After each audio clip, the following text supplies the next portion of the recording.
Anna, une femme noire enceinte de 8 mois, conduisait seule vers l'hôpital alors qu'une douleur grandissante irradiait dans son bas du dos, signe alarmant des complications qu'elle subissait depuis plusieurs semaines. Ses mains crispées sur le volant trahissaient son anxiété, tandis que son souffle devenait de plus en plus court. Elle essayait de maintenir sa concentration, mais son esprit était submergé par l'inquiétude pour la santé de son bébé. Chaque contraction, plus intense que la précédente, lui rappelait la fragilité de la situation. La route devant elle semblait s'étirer à l'infini, chaque feu rouge ou ralentissement amplifiant sa nervosité. Elle avait toujours été forte, affrontant les défis de la vie avec détermination, mais à cet instant, une vague de peur la submergeait. Son mari l'avait rassurée ce matin-là, lui rappelant de garder confiance, mais ses paroles semblaient désormais lointaines face à l'urgence qui se profilait. L'angoisse l'envahissait à chaque kilomètre parcouru, son esprit oscillant entre l'espoir et la crainte que le temps ne soit plus de son côté.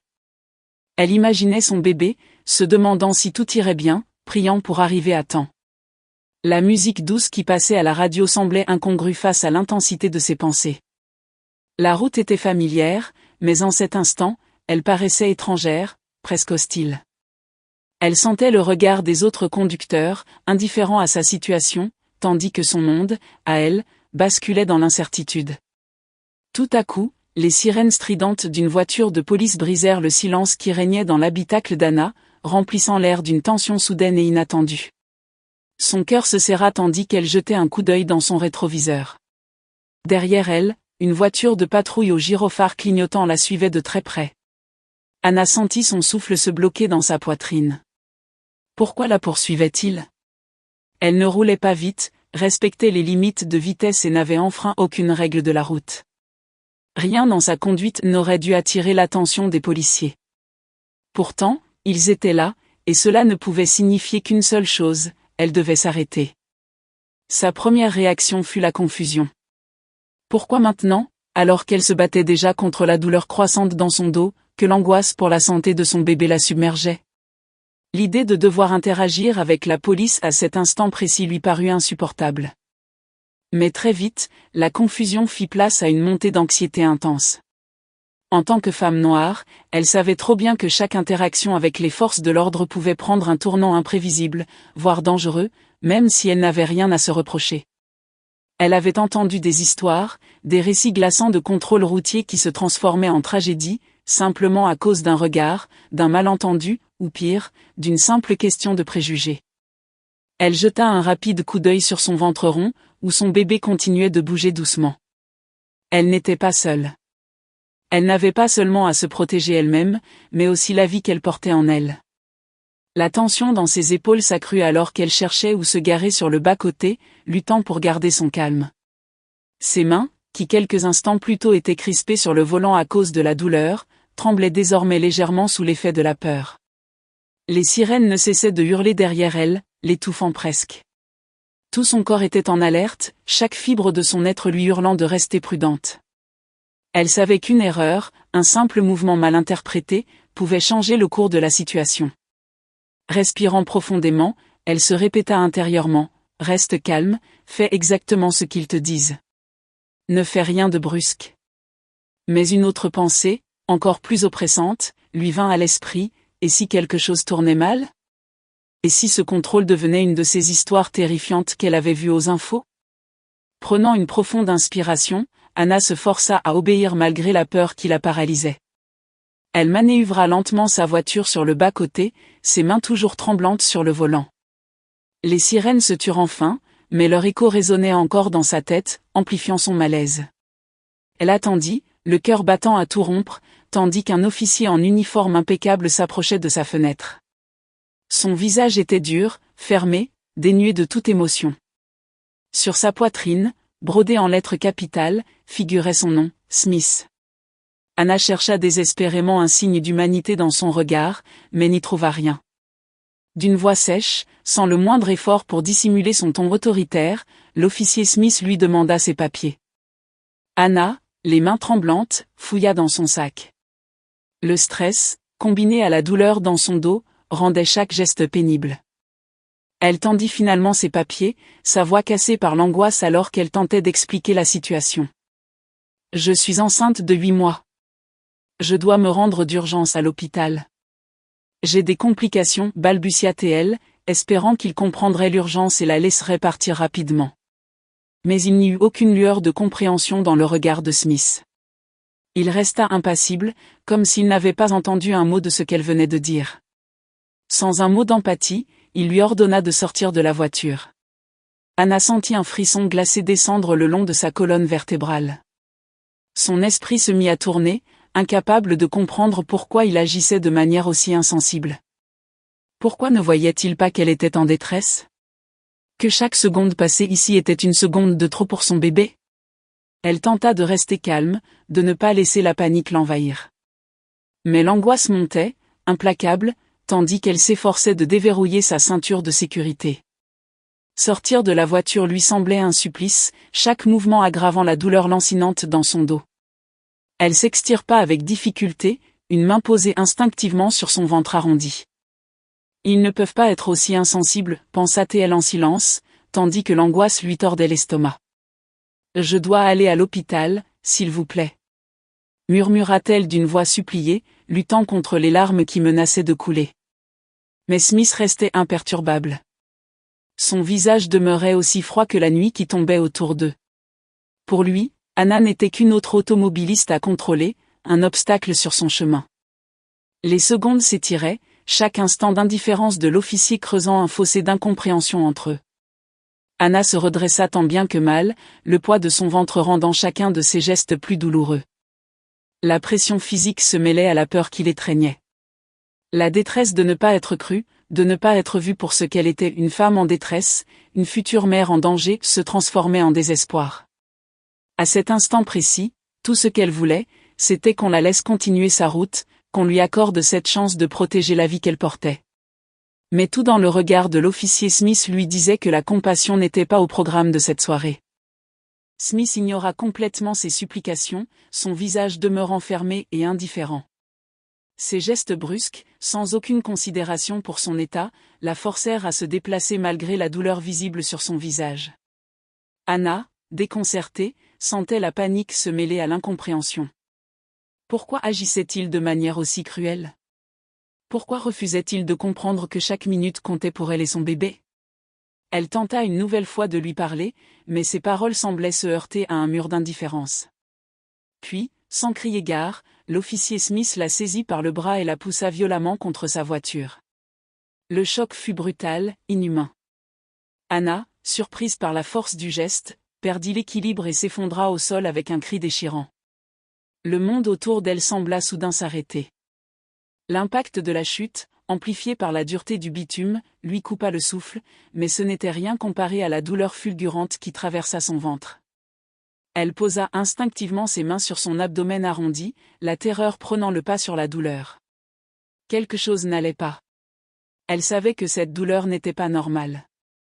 C'était une douleur sourde, profonde, une douleur qui lui disait que son bébé, celui qu'elle avait tant attendu, était en danger. Le monde autour d'elle devint flou, ses pensées s'embrouillaient tandis qu'elle luttait pour ne pas céder à la panique totale. Chaque respiration devenait plus difficile, chaque seconde plus lourde de sens. Son cri, déchirant et chargé de désespoir, retentit dans la nuit silencieuse. « Aidez-moi » hurla-t-elle, sa voix pleine de détresse. Mais Smith, implacable, resta figé dans sa froideur. Il ne fit aucun geste pour l'aider. Il la regardait à peine, comme si sa souffrance n'avait aucune importance, comme si elle n'était qu'une gêne sur son chemin. La terreur grandissait en Anna, se mêlant à la douleur insupportable. Elle sentait les larmes monter, incontrôlables, tandis qu'elle luttait pour rester consciente, pour rester forte, malgré l'agonie qui la consumait. Elle essayait de bouger, de se relever, mais son corps ne répondait plus, accablé par la douleur et la peur. « Mon bébé » murmura-t-elle faiblement, ses pensées envahies par une seule chose, sauver la vie qu'elle portait. Mais Smith ne montrait aucune compassion. Il restait debout, au-dessus d'elle, impassible, comme s'il ne voyait pas la gravité de la situation, comme s'il n'entendait pas son appel à l'aide. Le monde autour d'Anna semblait sombrer dans une lente agonie.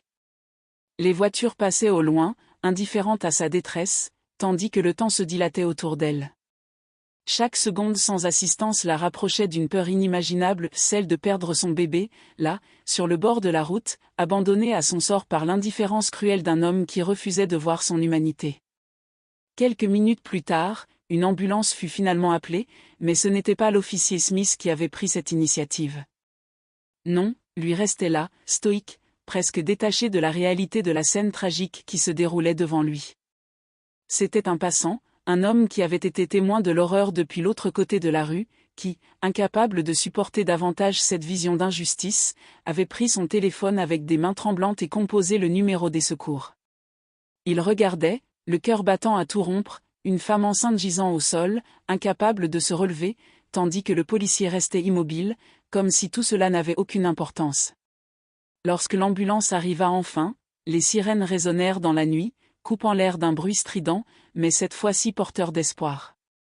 Les ambulanciers, voyant l'état d'Anna, se précipitèrent vers elle. Ils la trouvèrent allongée sur le bitume, respirant à peine, son visage marqué par la douleur et la peur.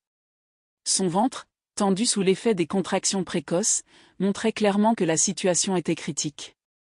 Chaque seconde comptait désormais non seulement pour la vie d'Anna, mais aussi pour celle de son bébé. Le regard d'Anna croisa celui du passant, qui restait à distance, les yeux remplis de terreur et d'empathie. Ce simple geste, cet appel pour elle, pour son bébé, fut comme un phare dans son océan de désespoir. Elle voulut lui dire merci, mais les mots restèrent coincés dans sa gorge, sa voix trop faible, son corps trop épuisé. Les ambulanciers, avec un professionnalisme à couper le souffle, la soulevèrent doucement et l'allongèrent sur une civière. « Ne vous inquiétez pas, madame, on va vous emmener à l'hôpital tout de suite, » dit l'un d'eux, essayant de masquer l'urgence de la situation par une voix rassurante. Mais Anna savait, elle le sentait dans chaque fibre de son être, elle et son bébé étaient entre la vie et la mort. La douleur qui irradiait depuis son ventre semblait avoir pris possession de tout son corps. Elle sentait son esprit vaciller, sombrer dans un abîme de douleur et d'épuisement. À chaque contraction, à chaque mouvement de la civière, elle luttait pour rester consciente, pour ne pas céder à l'obscurité qui menaçait de l'envahir. Son cœur battait encore, mais elle savait que le temps pressait. Une fois à l'intérieur de l'ambulance, les portes claquèrent et le véhicule s'élança vers l'hôpital à toute vitesse, sirène hurlante, déchirant la nuit calme. À l'intérieur, un des ambulanciers prit sa main, la pressant doucement, lui parlant pour la maintenir éveillée. « Restez avec nous, madame. Vous allez y arriver, » lui dit-il, son ton grave laissant entendre qu'il comprenait l'urgence de la situation mieux que personne.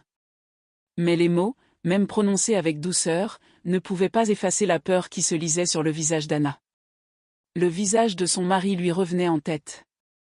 Ce matin-là, il lui avait dit de garder confiance, mais maintenant, chaque instant semblait la pousser plus près du vide. La fatigue et la douleur l'écrasaient, et elle ne pouvait penser qu'à une chose, son bébé devait survivre. À chaque instant, son souffle devenait plus court, plus difficile. L'ambulance roulait à toute vitesse, slalomant entre les voitures, tandis que le bip régulier des machines surveillant ses signes vitaux emplissait l'espace exigu. Chaque virage était une nouvelle vague de douleur. Elle sentait son corps lui échapper, comme si elle flottait quelque part entre le monde des vivants et celui des ombres. Enfin, après ce qui lui parut être une éternité, ils arrivèrent à l'hôpital. Les portes de l'ambulance s'ouvrirent brusquement, et elle fut immédiatement prise en charge par une équipe médicale. Ils parlèrent rapidement entre eux, des termes techniques qu'elle ne comprenait pas, mais elle voyait l'urgence dans leurs gestes. Elle ne savait pas si elle allait s'en sortir, mais une seule chose importait encore, la vie de son bébé. Tandis qu'elle glissait dans l'inconscience, une larme coula le long de sa joue. Ce qu'aucun des policiers présents ne savait, c'est qu'Anna était mariée à l'une des figures les plus influentes du pays, le sénateur Gabriel Torres. Ce dernier, un homme respecté pour son combat acharné contre les violences policières et les discriminations raciales, arriva à l'hôpital à peine quelques minutes après avoir reçu un appel alarmant. La voix au bout du fil, tremblante et empreinte de désespoir, avait évoqué une situation critique impliquant sa femme. Le cœur lourd d'inquiétude, il avait traversé les couloirs de l'hôpital, son esprit en proie à des pensées chaotiques.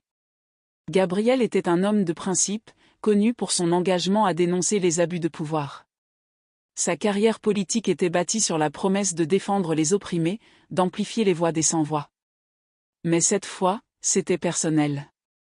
Anna, la mère de son enfant à naître, était la victime de ce système qu'il combattait jour après jour.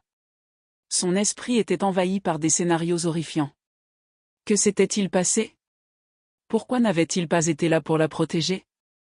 En entrant dans le service des urgences, la lumière froide et l'odeur antiseptique lui frappèrent le visage. Son cœur battait la chamade. Des médecins s'affairaient autour d'une civière, le visage grave. Gabriel avança d'un pas décidé, mais une infirmière l'arrêta, lui demandant de patienter. « Vous ne pouvez pas entrer maintenant, sénateur.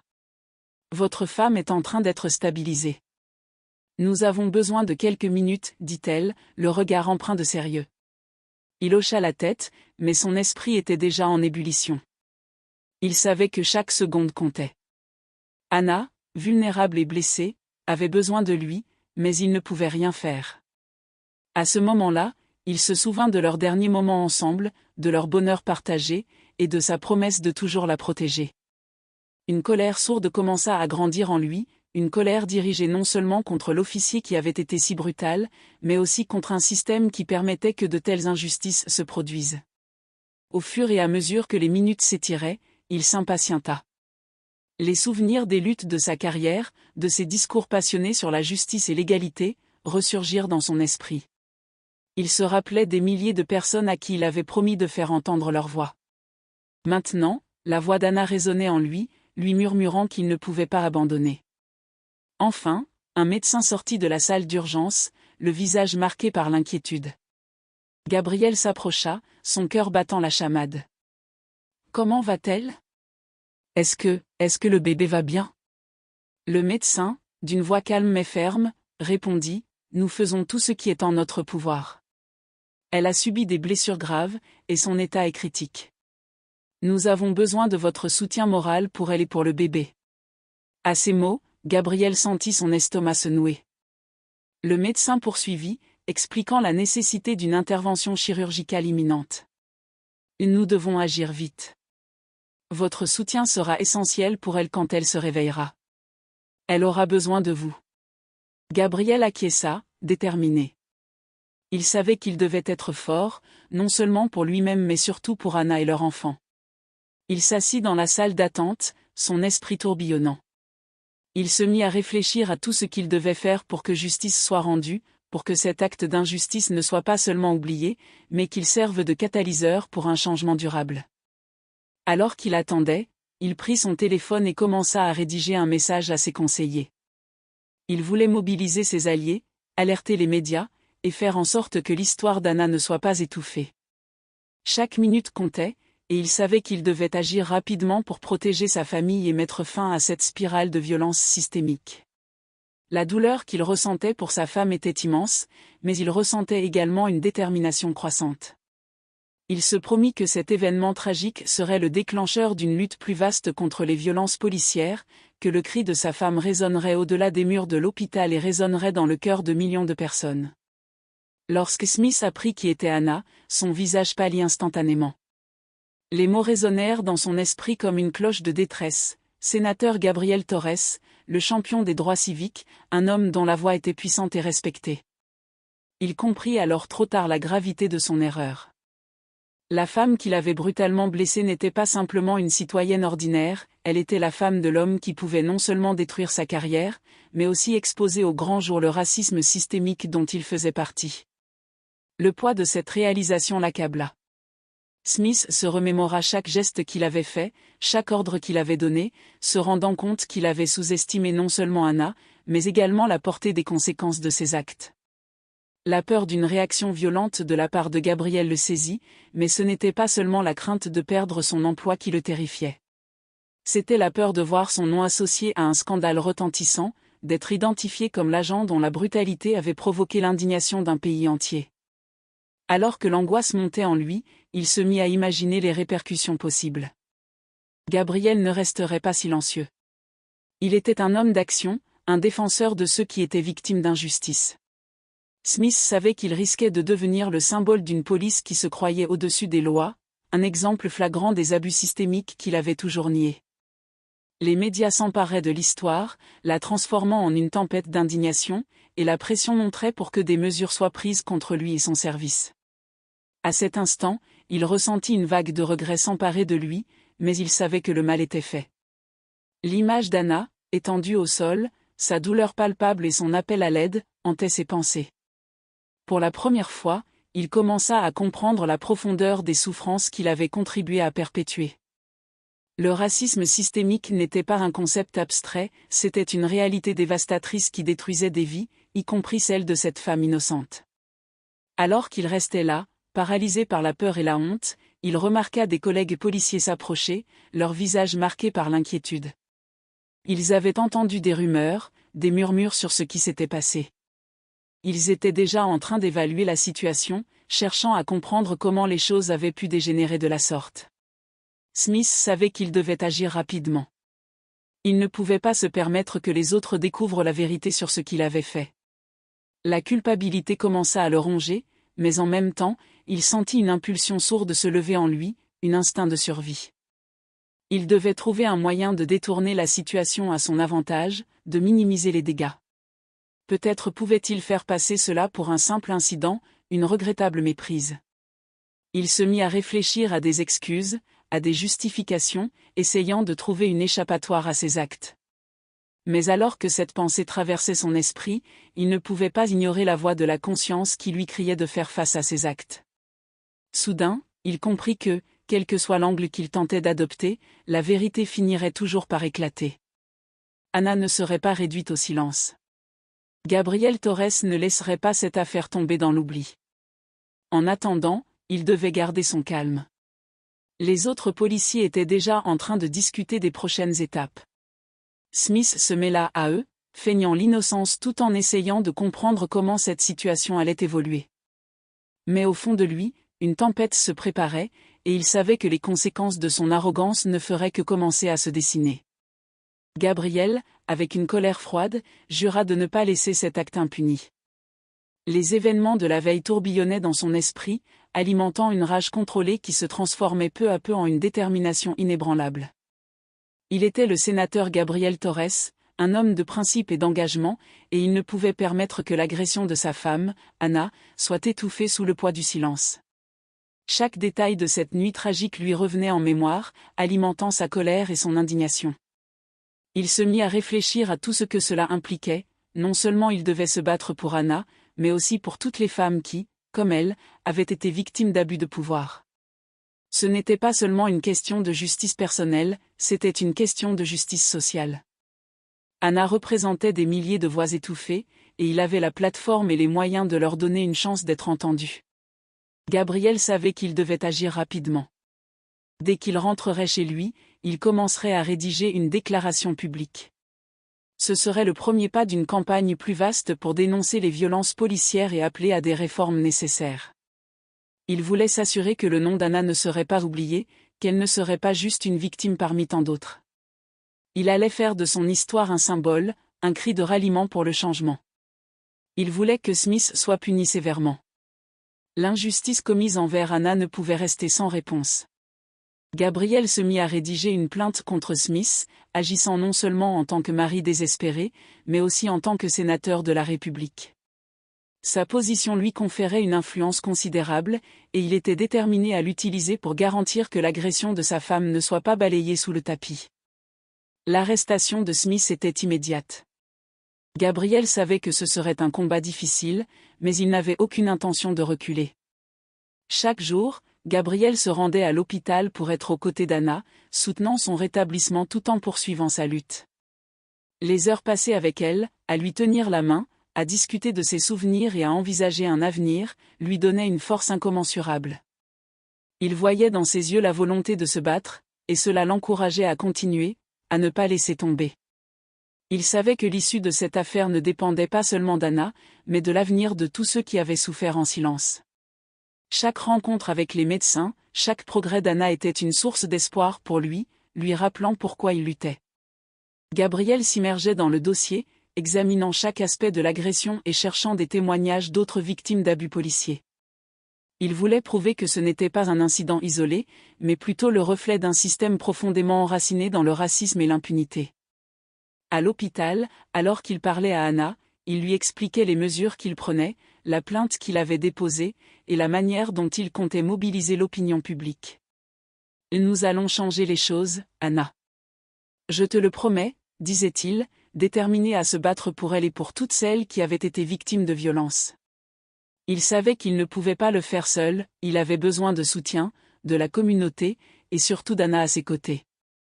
Le jour de l'arrestation de Smith, Gabriel ressentit un mélange d'émotions. Il était en colère contre l'homme qui avait fait souffrir sa femme, mais il était également conscient que cette arrestation n'était que le début d'une longue lutte. Les médias étaient présents, couvrant l'événement en direct, et les caméras captaient chaque moment. Gabriel savait que cela pouvait avoir un impact considérable, non seulement pour Anna, mais pour toutes les personnes qui avaient subi des abus similaires. Les nouvelles de l'arrestation de Smith se répandirent comme une traînée de poudre. Les manifestations se multiplièrent dans tout le pays, les gens scandant des slogans pour exiger la justice pour Anna et pour toutes les victimes de violences policières. Gabriel, fort de ce soutien populaire, continua à travailler avec ses collègues sénateurs pour rédiger des propositions de loi visant à réformer les pratiques policières. Il savait que cela demanderait du temps et des efforts, mais chaque pas qu'il faisait, chaque message de soutien qu'il recevait, renforçait sa détermination. La communauté se mobilisait, et il était de plus en plus convaincu que ce moment pouvait être le catalyseur d'un changement significatif. Ensemble, ils pourraient mettre fin à la culture de l'impunité qui avait permis à des officiers comme Smith d'agir sans crainte de répercussions. Gabriel savait qu'il ne pouvait pas abandonner. L'amour qu'il portait à Anna, son désir de la voir guérir et prospérer, était plus fort que jamais. Il poursuivait sa lutte, déterminé à faire entendre sa voix, celle de sa femme et de toutes les personnes qui avaient souffert en silence. Chaque jour, chaque avancée dans le rétablissement d'Anna était une victoire en soi, un pas vers un avenir où des actes comme ceux de Smith ne seraient plus tolérés.